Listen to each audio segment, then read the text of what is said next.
শুভ সকাল। আজকের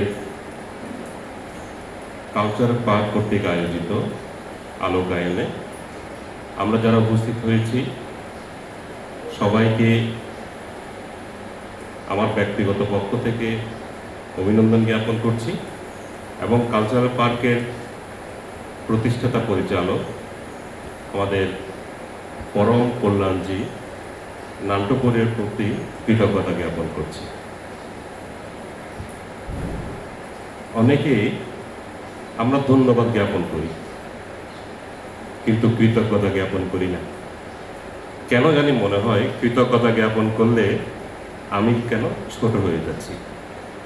তো আমাদের মধ্যে কৃতজ্ঞতাবোধ নেই বলেই আমরা কিন্তু উপরের দিকে উঠতে পারছি না।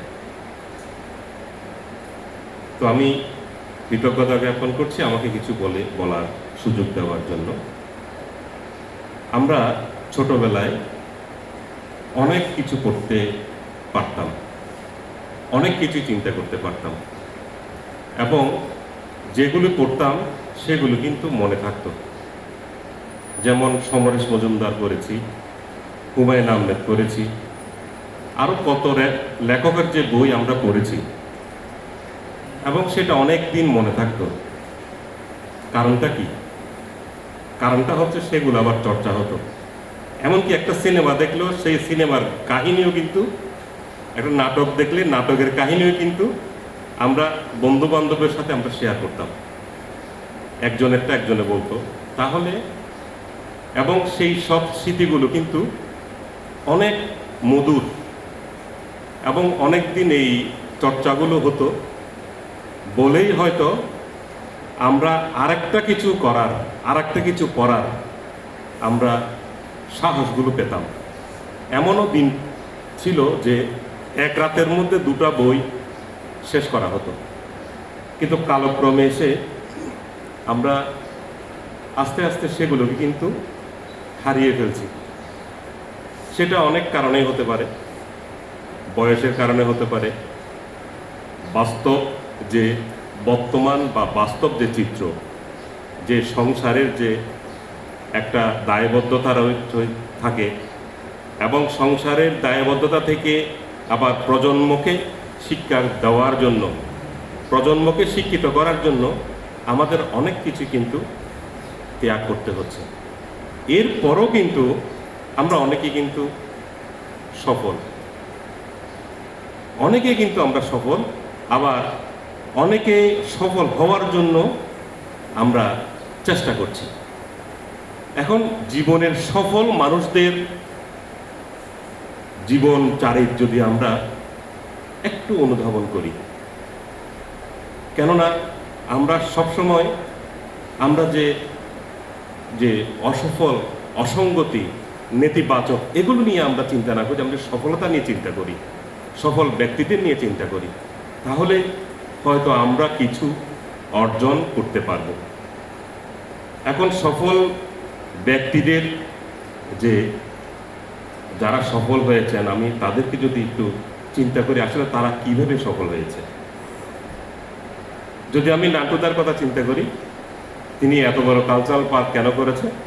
প্রথম কাজ ছিল যে তার যথেষ্ট আগ্রহ এবং এই কাজের প্রতি তার অত্যন্ত প্রবন্ধ উৎসাহ ছিল।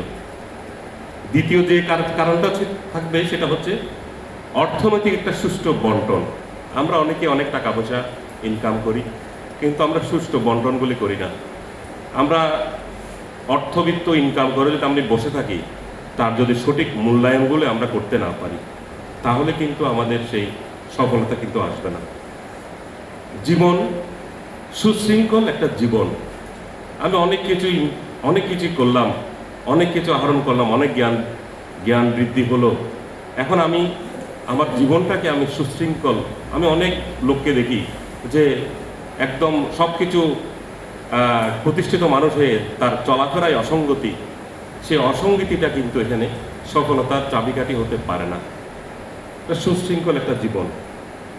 আর সবচাইতে বেশি যেটা দরকার সেটা হচ্ছে ভালো বন্ধুর সঙ্গ লাভ করা।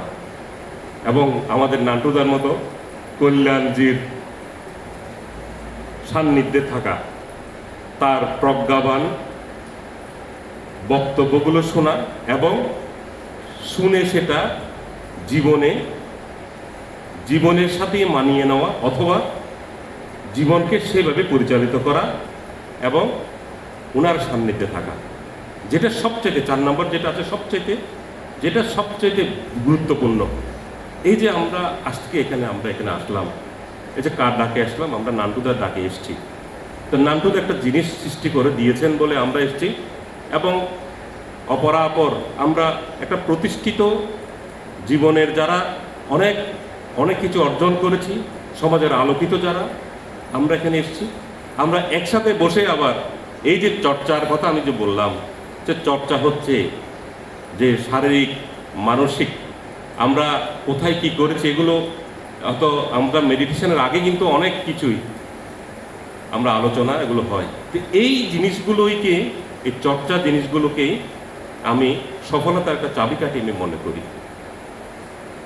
তো আমরা যদি এই যে আজকে যেই মেডিটেশনটা আমরা করলাম, ওখানে কিন্তু রয়েছে যে আমরা দিনে আমরা যদি মেডিটেশনটা করি, আমাদের সব কিছু কিন্তু আমাদের নিয়ন্ত্রণে, আমার স্মৃতিশক্তি বৃদ্ধি পাচ্ছে।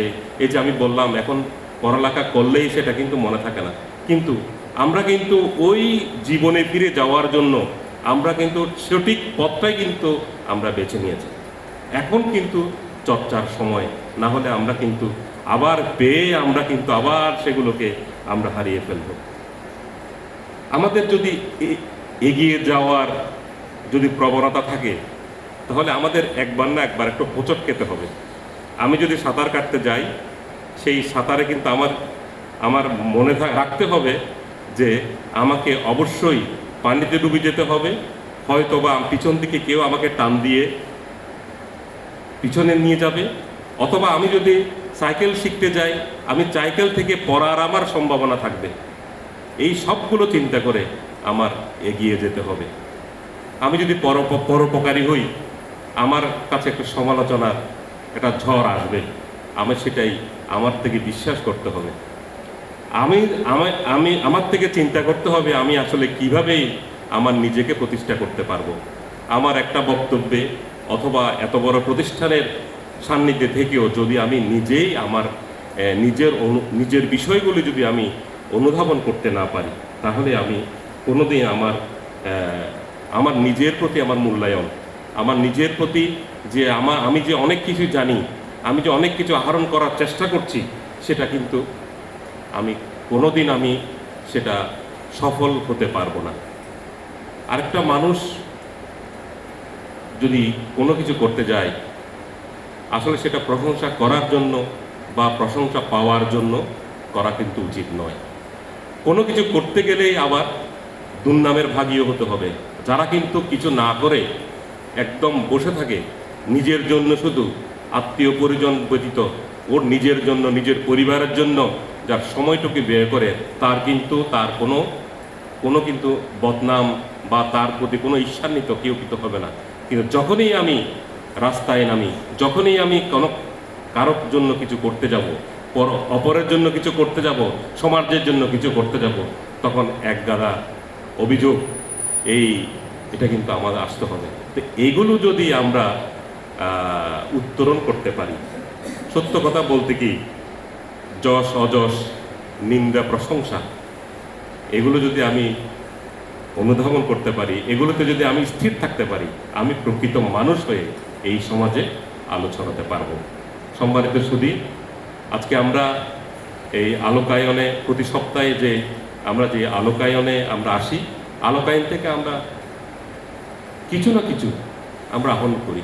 এই কিছু না কিছু যে আচরণটা করি, সেটা অবশ্যই আমার চর্চা হতে হবে প্রথমে আমার পরিবারের সাথে, তারপর আমি যে একটা পরিবেশের সাথে, যদি যে পরিবেশে আমি বসবাস করছি তাদের সাথে চর্চা হয়, আজকের এই 20 জন সেটা 40 জনে রূপান্তরিত হওয়ার দায়িত্ব কিন্তু আমার রয়েছে, নচেত আমি কিছুই করতে পারবো না। আমার ভালো কাজের মূল্যায়ন প্রথমে আমি উপভোগ করব। আমি জিজ্ঞেস করতে যাবো না আমি যেখানে মেডিটেশন করতে আসছি এটা কেমন হয়, এটা দরকার নাই। আমি আমি যেটা করি, আমি করার সাথে সাথে আমি নিজেকে সন্তুষ্টি করব, হ্যাঁ আমি যে করছি সেটা ভালো। এরপরে আমি যখন সে ফল পাওয়ার যে আমার যে মনের যে বাসনা রয়েছে সেটাতে আমি তৃপ্ত হতে পারি, আমি যদি কারোর সাথে শেয়ার যেটা করতে পারি যে আমি এখানে যাচ্ছি, আমি এখানে করছি, আমি উপকারগুলো পাচ্ছি, বা আমার এই জীবন চলাফেরায় আমার একটা সুন্দর একটা শৃঙ্খলা বদ্ধতার মধ্যে আমি আছি। এখন তুমি চাইলে আসতে পারো, আমি যদি তাকে জিজ্ঞেস করি এটা করলে কেমন হয়, তাহলেই সঙ্গে সঙ্গেই সেটা একটা করে হলেও আসবে, যেটা আমার মনটা আমার একটা ক্ষতির কারণ হতে পারে। তো এই সর্বশেষ আমি যেটা বলবো, আমি যেটা করব আনন্দের সাথে করব, আমি যেটা করব উৎসাহের সাথে করব, আমি যেটা করব সেটা মানুষের জন্য করব, আমি যেটা ভালো কিছু করব কল্যাণ মিত্রের সাথেই নিয়ে করব। আমি একা বড় হতে চাইব না, আমি সবাইকে নিয়ে বড় হতে চাইব।